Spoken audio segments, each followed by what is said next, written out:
So, new memory for the old trauma. Recent film production of Jasenovac.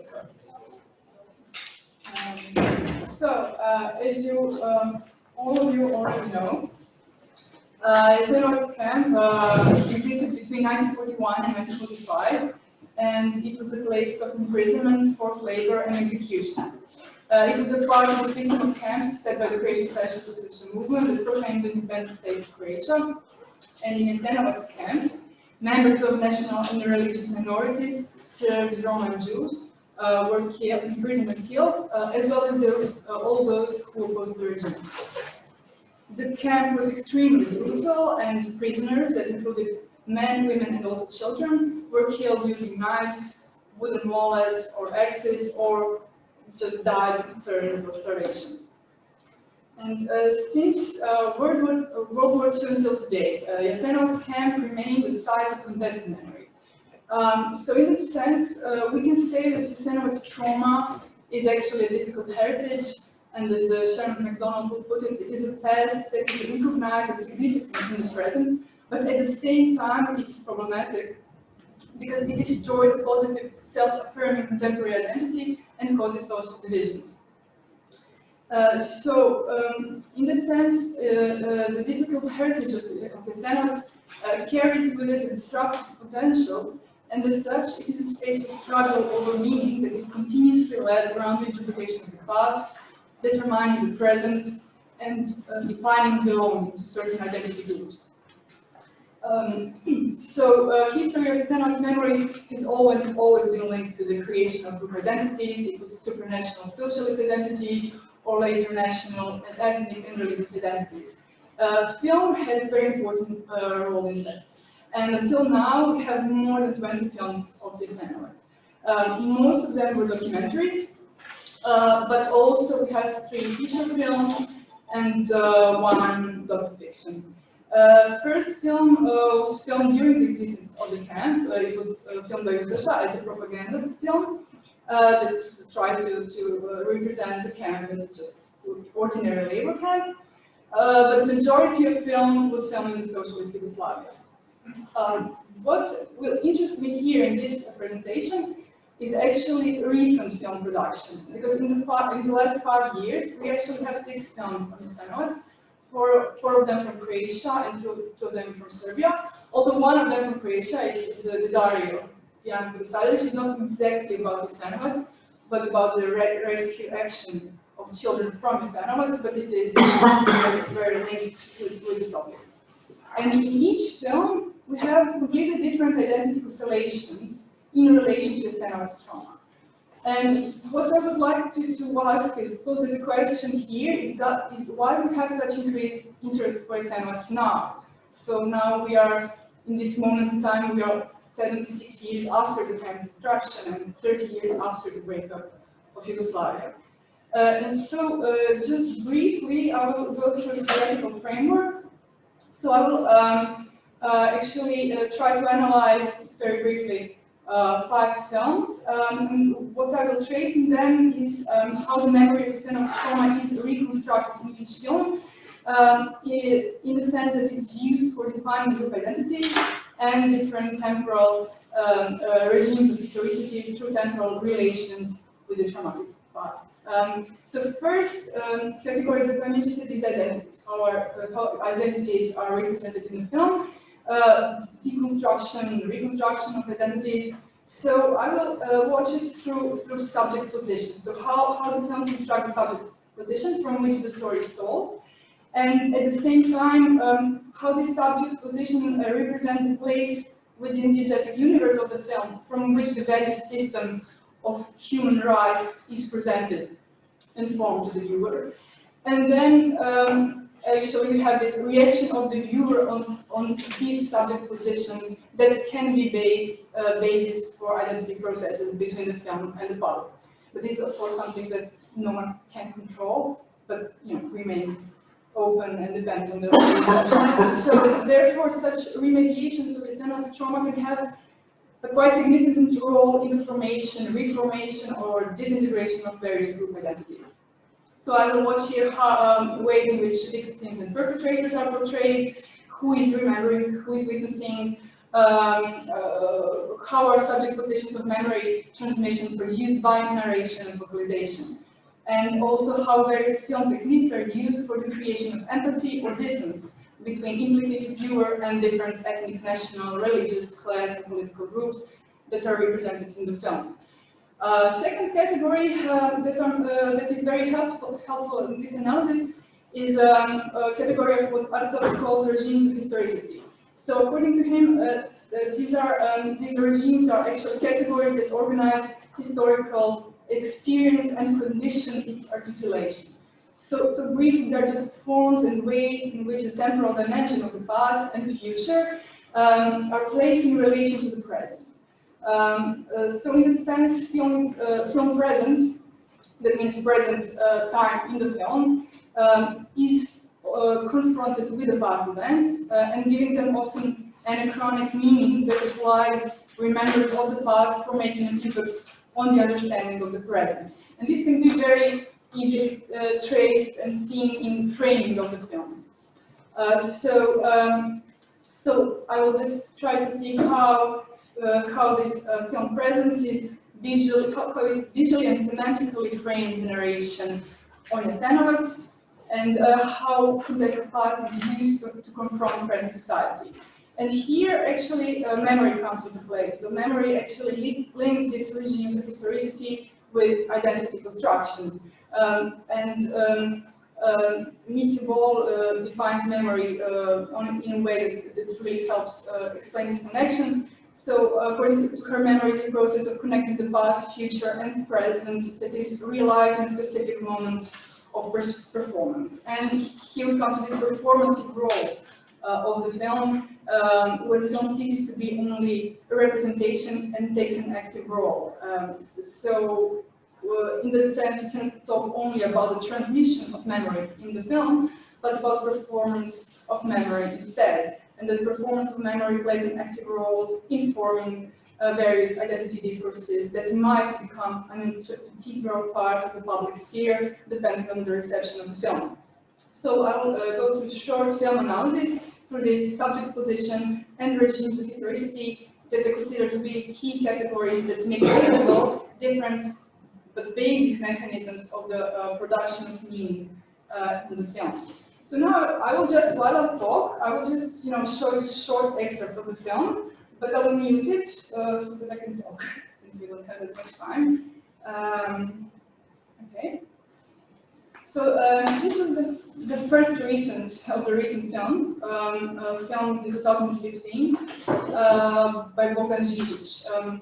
So what is very interesting in this film is actually that Bogdan Žižić he actually made his first film on Jasenovac in 1966, and it was one of the best films on Jasenovac. It was a poetic documentary without narrative structure. And what he does in this film, he actually frames his new film with with actual excerpts of older film. And here you can see actually this is the beginning of the film of 2015 starts with the beginning of the film from 66. And this film from 66 actually follows one day of arrival of the director to the opening ceremony of the famous flower by Bogdan Ivanović on the Jasenovac memorial site. And why is this interesting for me? It's you will see a little bit later in the film difference between these two films. It's not just time difference, but the fact that this new film actually is sort of artistic regression in relation to this first film, and he did it with purpose. And while I talked with him about it, he said that he, in his new film, wanted to make something simple, a classical documentary with simple narrative structure that was intended for educational purposes, to be understandable for all, that was historiographical text, because he did it as a reaction to the actually post-truth narrative that emerged then in the Croatian public sphere around the communist Jasenovac camp and denying the genocide and Holocaust in Jasenovac. So here, this first part is only without text. It's just sounds from of the train. And now this is, you know, the new footage. And this his new documentary, we have only narrator voiceover and music. He combines footage of a memorial site as it looks today, with authentic documents, accurate historical photographs. He cites historical sources, explain visual materials, and now you can hear it, but it's a voice of narrator explaining what was Jasenovac, etc. So, what was also interesting regarding identity representation in this film is that takes openly anti-nationalist perspective. So all groups of Jasenovac victims are accurately named. So he named Serbs, Roma, Jews, anti-fascists, without any identification or emotional connection with preferred groups. And you could see on the beginning, it was the quotation by Derrida that said, nationalism of the blood, nationalism of the soul, as any other nationalism, by sowing the seeds of hatred necessarily leads to crime. So he openly rejects any identity politics, and also during the film we have other quotes of this type. What is also interesting regarding narration, so we have this present perspective of Jasenovac now, and in one, so I'll just stop this, and there is one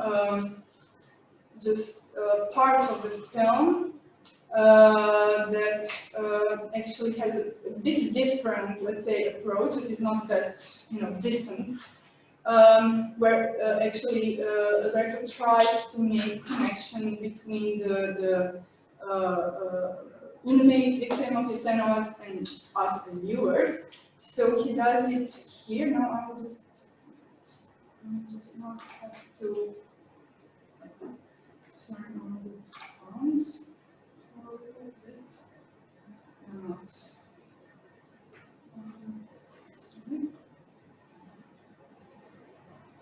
Okay. Doesn't matter. Just a very short time. Not just the box, which was the kill.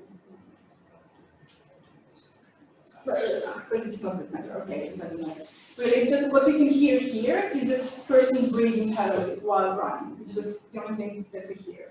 So actually, this is part when narrator, before the narrator was mentioning this famous breakthrough of inmates at the very end of the camp, when they tried to escape because it became evident that they were distracted. So here we just, you know, hear very heavy breathing and kind of, you know, subjective reconstruction of this escape, but we have this kind of overlapping of the past and the present memorial site as it looks today. And here also it's interesting that camera is this kind of subject position extension of the viewer, but and this suggests a process of identification between the viewer and the inmate trying to escape.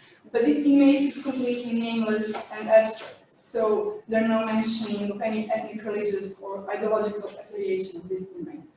So this film has really poor reception. It is the most invisible of all other contemporary films on the topic of Jasenovac. This was independent production, and the film, the DVD was distributed for educational purposes to some history teachers, but it was done mainly to the Jewish community of Zagreb that had really small reach. And also the film was offered to Croatian radio television that didn't reject it, he wanted to screen it. So another example is an infamous documentary by Jakob Stedler that really caused a lot of debates in the public space. And I will just also, while I talk, will show you the beginning of this. So this film is also very similar to another documentary by Roman Leljak that's called the Jasenovac Myth. It was filmed 2 years later, but I will just analyze this one because they're very similar. So they have the same approach to the documentary, they have the same content and narration. So I think that this one can be exemplary for both of them. So here we have classical documentary approach to narration and to focalization. The voice of the narrator linearly presents the historical context that is kind of interrupted with the statements of witnesses in the camera, and sometimes you have background music. This was also independent production. What was very problematic about this film is that it uses falsified documents and also uses authentic documents, but in a way that is selective and manipulative. Also offers false information, false witnesses, and sometimes real, actual witnesses, but with manipulating their testimony to kind of change overall the meaning of what they're saying. There were several court cases against settlers. We lost some of the cases, and the verdict requested corrections to the film, but I'm not sure if they have been made. Regarding identity reconstruction in this film, we have this kind of conspiracy theory approach that is actually used for group identity reconstruction. So the main aim of the film is to reverse identity positions that have been established by previous narratives on Jasenovac from this post-truth perspective. So in the film, Jasenovac's camp, that was like this Lozica, is presented as ordinary labor camp. And there's an attempt to depict the independent state of Croatia and the social regime in a better light, as if there were no genocide, Holocaust, no crimes against humanity. And Jasenovac, during this period of time, was intended for imprisoning only those who opposed the regime, regardless of their ethnic backgrounds. And Jews were protected by the social regime, narrator states, and Serbs were imprisoned in Jasenovac not because they were Serbs, but because they worked against the state. And Roma victims are barely mentioned. Later on, the real genocide, as narrator states, was committed in the alleged communist camp in Jasenovac a few years after the World War II, where communists were perpetrators and Croats were real victims. And all those bodily remains of Jasenovac's mass graves belonged to Croatian victims, not to Serbs, Jews, and Roma. The narrator claims everything we knew about Jasenovac is proclaimed as a myth, whose main purpose was to impose a feeling of guilt on the entire Croatian people. And at the very end of the film, there are prominent individuals from Croatian political, literary, and cultural scene that are named and accused of participating in conspiracy targeting Croats.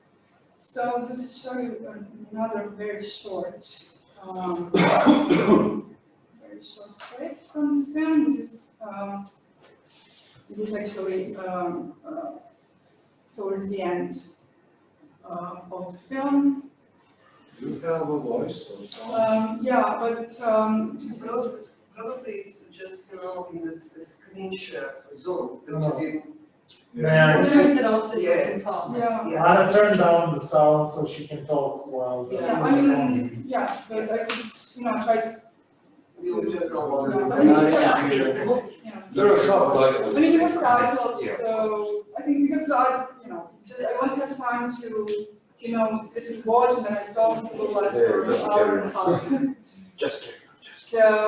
So yeah, so this is basically this call out of all these, people from the cultural scene as being responsible for this conspiracy that is going on. Oh, And preparation for new war. yeah.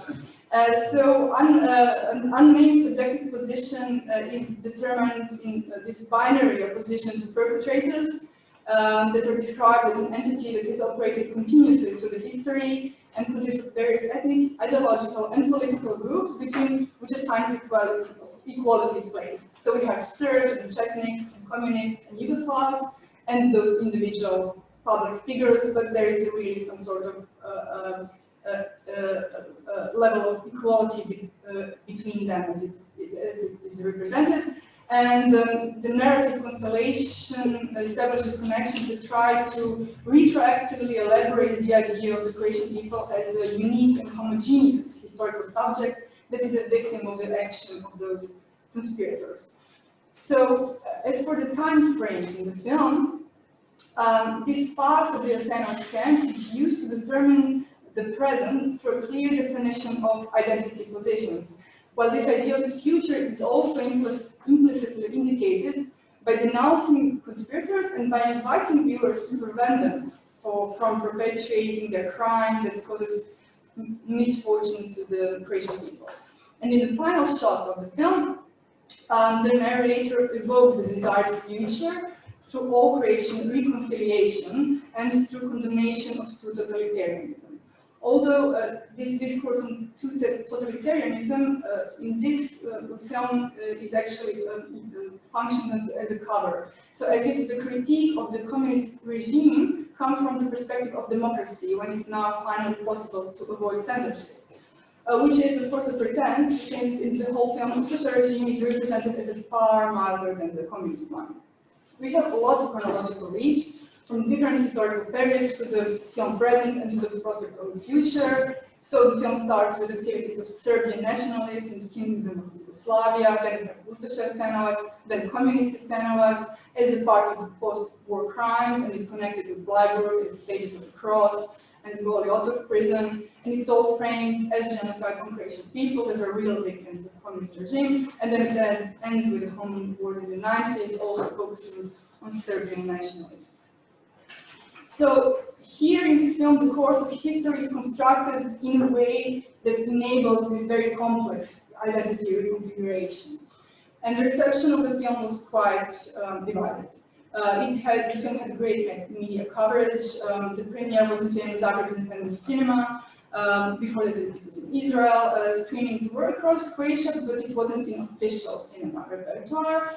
It was screened in some schools. It's available on YouTube. It has great visibility. And also that year, the director got the City of Zagreb Award, but not directly for the film, but for lifetime achievement. So, yeah, this is the next example from the same year.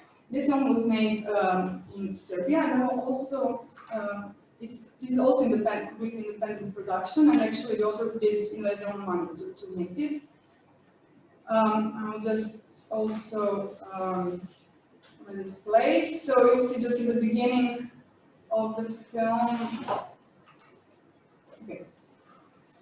So this film is modeled on the example of Landsman Shoah, and here there's just with these shots of the river, there's just music in the background, and after time there will be survivors who tell their stories, and so the film focused only on testimonies of survivors directly in the camera.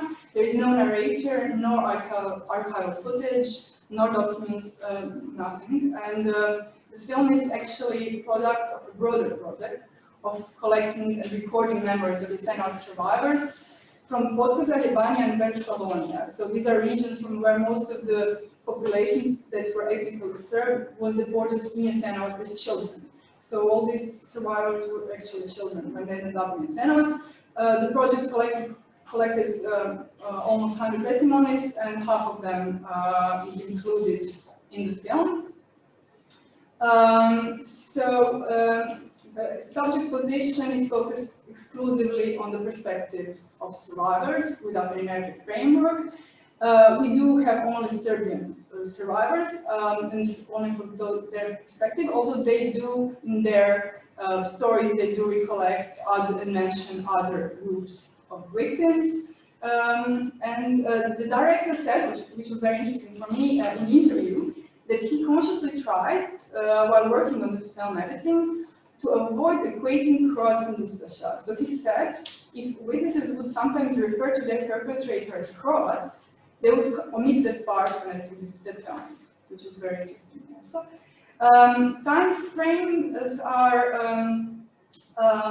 quite simple in this film. So there is a chronological structuring of all these testimonies. The story, the film is divided in 3 parts. The first part is when survivors talk about establishment of the independent state of Croatia, massacres in the villages, and their deportation to Jasenovac. The second part is about their imprisonment in the camp, and the third part is about their destiny as children after they were transferred to from Jasenovac to other camps, or foster homes, or foster families. So we have only film present, the act of witnessing, witnessing, and this poetic intermezzo that you could see with the river that now and then you can see in the film with the music in the background. As it comes to the reception of this film, it wasn't widely screened. It didn't get a significant media coverage. It wasn't invisible as a digital film. It was screened in Serbia, in Croatia, and abroad, mostly in independent cinemas or in festivals, also with organizational help from Orthodox Church, and it was released on Serbian national television, but only recently after the whole media frenzy was out of Jasenovac. So, okay, just intro. I can go back to the presentation, sorry.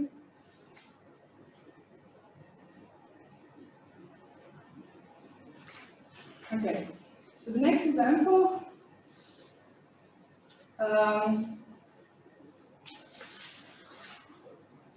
Diary of Jasenovac. This is film that's not explicitly about Jasenovac, but it's really connected to it because also this action of rescuing children was actually done to kind of deport them from Jasenovac. The central character is Jasenovac, that initiated and led the civic action for rescuing Serbian children from the independent state of Croatia camps, namely Jasenovac and other camps also, and this action saved approximately 10,000 children and placed them in adopted families. This story was under-researched before the film, and it was unknown to the general public, although historians didn't know about it. During the socialist time in Yugoslavia, this rescue story of children was well known, but Jasenovac was completely unknown, although she was the initiator of this action. Since her action didn't fit into the then dominant discourse of people liberation struggle, this is the main interpretation, at least why she was omitted from this history. The form of the documentary is a combination of fiction and documentary. So we have a combination of archival footages, testimonies of the survivors, and a feature part with action, actors that is completely fictionalized. So this fictionalized part and documentary part are united into one whole and connected with the same black and white tone and background music.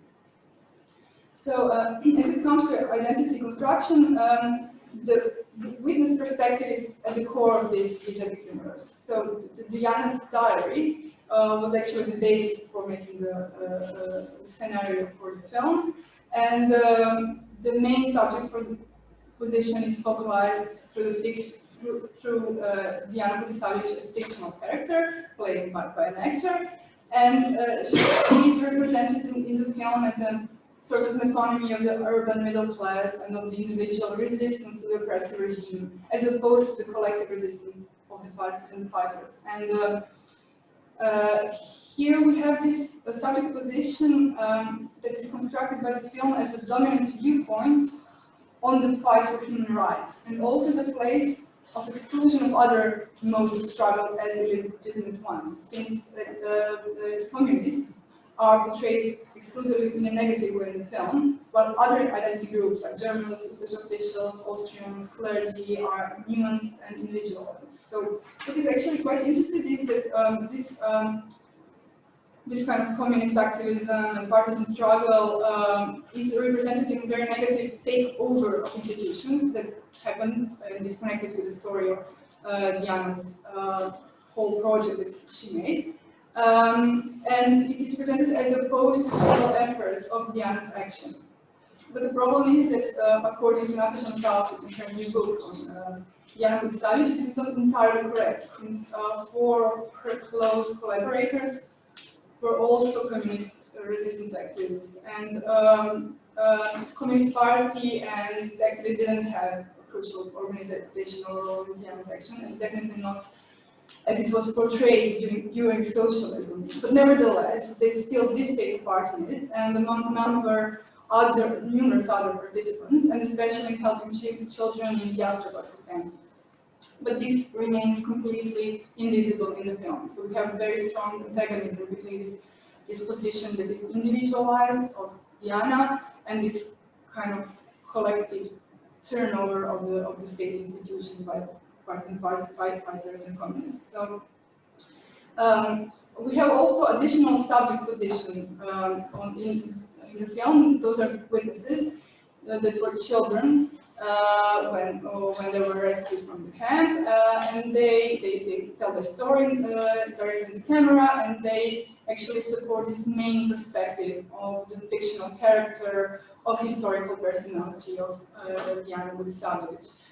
And at the very end of the film, we have this disappointment of the main character of Diana, and this is kind of presented as also as a disappointment of children who survive, and also we suggest that as a disappointment of ideal viewer of the film. And as it comes to regimes of historicity, we have this kind of present this discourse on double totalitarianism. So it's emphasized in this film in the editing. So we have two parallel frames: the arrival of German troops in Zagreb, and the people greeting them happily on the square, and then also arrival of Yugoslav army in Zagreb, and there are people warmly greeted. So we have this kind of two separate historical events that are visually and semantically equalized by editing of the film. At the beginning of the film, so the film starts from the present. We have survivors witnessing, and then film goes to the past with documentary footage, and then there is a fiction part, and with occasional jumps into the present, going back to survivors and their stories. So we are kind of, as viewers, we are relating with survivors in the present, and from that position we go back to the past to tell the story. And what was very interesting for me at the premiere of the film, the director told that the main message of the film, as she views it, is this legacy of individual civic engagement that we can relate to today, as opposed to the partisan fighters that were fighting in the woods, which is completely unrelated to us today. And I will just show you a short clip. Okay, so here we can see in this film how Ustasha and communists are presented as two enemies of the children, and they're both responsible for their fate. Only now, from the position of the film present, the story about Diana's resistance can be finally told. And also here in this part, you can see at the ending of the film how actually film suggested neglecting Diana's list of names in the new socialist Yugoslavia that then led to the impossibility to reconnect children with their parents after the war. And then in that sense, this ending works as a metonymy for the whole subsequent socialist regime as a regime that doesn't care for these children at all. And this is the part when actually they come to pick up this list from Diana, and then they just kind of, which is historiographically completely true according to Jasenovac, but also so they kind of just took this list and then put them on some ethic, and they really weren't in the function, although there were other lists that were collected from the Ministry of Defense, I think, and also other lists that were consulted for the rest, for the kind of trying to connect children with their parents. So such an identitarian relation between the past and the present reveals this performative role of the film. So for me, it's interesting in this film, although it's really interesting film, nicely filmed, how actually this story of the past is used for shaping contemporary identities. So we have this ideal subject, viewers that are middle-class citizens, and interestingly, ethnic background or religious denominations are not that important here. I mean, it is about Serbian children, but they're not identity-building factor of the film, because the subject position is actually completely individualized, from the perspective of Diana and the perspective of peaceful resistance within legal frames of that time. And the reception of this film was really, really great.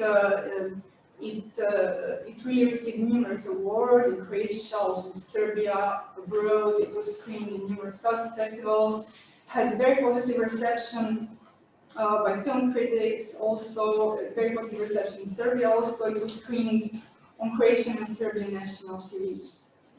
So in that sense, the film was really a major success.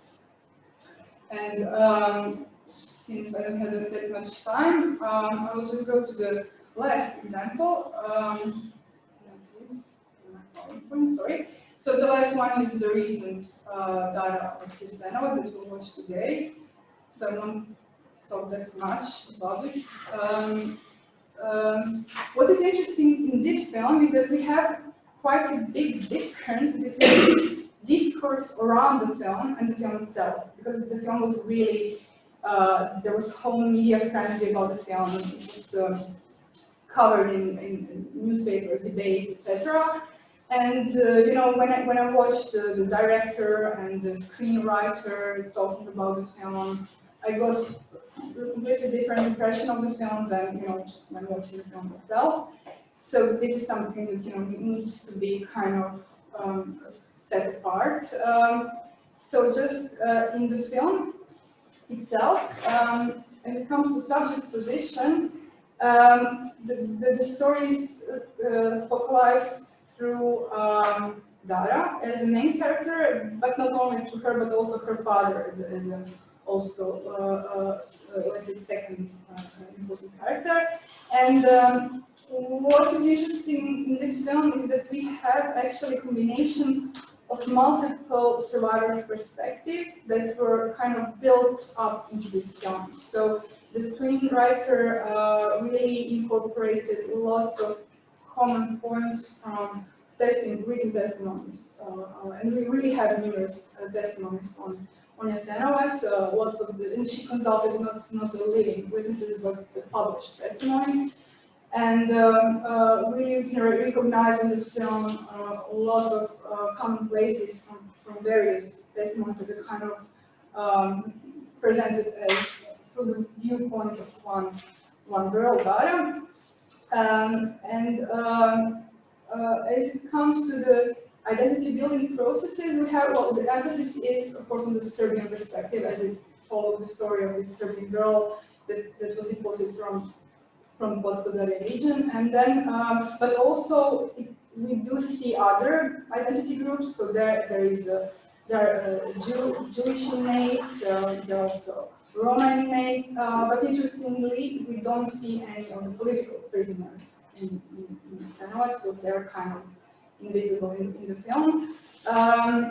Also, we can see how they try to avoid this identification of Croats and Ustaša, as also in the film by Jović Legacy. So we kind of had on the very beginning of the film this kind of Croatian peasant woman that is working there, and this kind of helping this Serbian woman to take and save the child.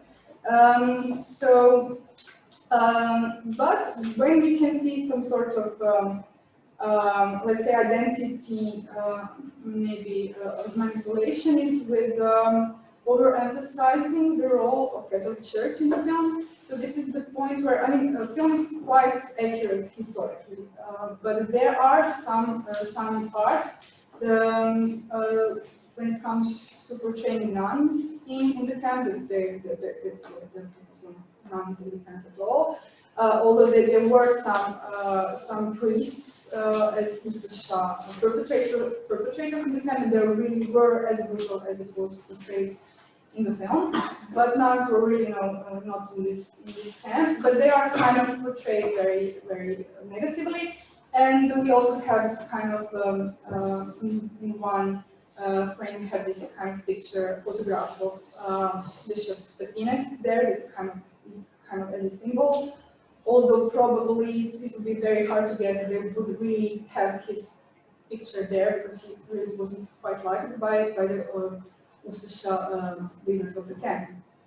And here we can see this kind of connection, this binary opposition between kind of Orthodoxy and Catholic Church. It is kind of subtle in the moment when we have this father of Dara who finds a small cross, and kind of this cross is kind of on a symbolical level, is something that he carries with him and succeeds.